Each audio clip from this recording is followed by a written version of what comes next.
Do you like cream spinach? Do you like to eat greens?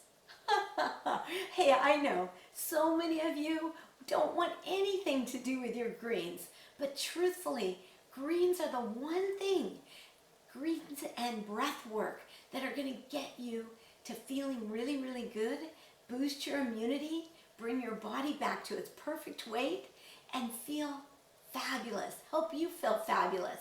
I'm Catherine Chess.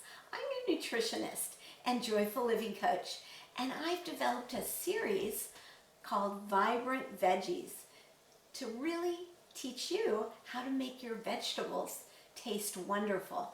I recommend you eat 7 to 10, yes, 7 to 10 cups of vegetables a day. And I just want to show you what I just cooked up for you. This is cream spinach, but it's really not cream. I'm dairy free, so I don't eat cream. But man, this is beet greens and spinach with shallots, a little jalapeno. Oh, this is so good. It's gonna melt in your mouth. And a little parsley on top, just to give you some good detoxification. And voila, you've got some great vegetables. If you want more of these, click on over to my website at catherinechess.com.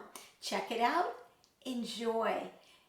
Sign up for my Vibrant Vegetable series, and let's get healthy together. Thank you. Go out and love yourself. Bye-bye.